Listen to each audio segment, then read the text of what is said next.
क्या आपका बच्चा भी बदतमीज है और किसी की इज्जत नहीं करता? तो रुकें, लेक्चर देना बंद करें, ये दो अल्फाज बोलें। हम क्या करते हैं कि बच्चा बदतमीजी करे, हम लेक्चर देते हैं। बच्चा इज्जत ना करे, हम डांटते हैं। बच्चा खुद को ना बदले, हम मायूस हो जाते हैं और सोचते हैं कि ये बच्चा तमीज नहीं सीखता। मगर सच ये है कि बच्चा वही करता है जो वो आपको करते हुए देखता है। मैं एक जगह बच्चों की तरबियत से मुतालिक एक सेमिनार अटेंड कर रहा था, तो हमारे होस्ट ने कहा कि याद रखें कि बच्चा हमेशा आंखों से सुनता है। और ये बात बिल्कुल ठीक है कि बच्चा वही करता है जो वो हमें करता हुआ देखता है। इसलिए याद रखें, हम अपने बच्चे की ज़िंदगी में जो चीज़ें, जो आदतें लाना चाहते हैं, वो सब कुछ हमें बच्चे के सामने करना होगा। बच्चा हमें देखेगा, बच्चा हमें सुनेगा, फिर वो वही कुछ करेगा वो जो हमें करते हुए देखेगा।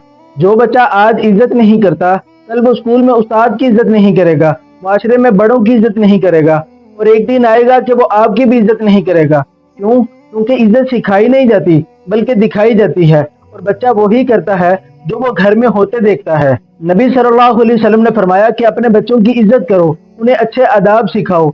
आप सल्लल्लाहु अलैहि वसल्लम ने पहले अच्छे आदाब दिखाए, फिर सिखाए।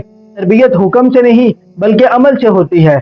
माहिरीन कहते हैं कि जब आप बच्चे को इज्जत देते हैं तो उसके जहन में इज्जत देने का रास्ता बनता है, वो वही तमीज सीखता है और पलटकर आपको इज्जत देता है। अगर आपका बच्चा भी बदतमीज है और किसी की इज्जत नहीं करता, तो ये दो जादुई अल्फाज आपके लिए हैं। वो अल्फाज ये हैं कि आपका शुक्रिया।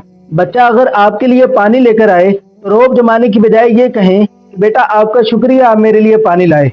बच्चा अगर आपकी बात माने तो फौरी कहें कि बेटा आपका शुक्रिया, आपने मेरी बात तवज्जो से सुनी। जब बच्चा इज्जत पाएगा तो इज्जत देना खुद ब खुद सीख जाएगा।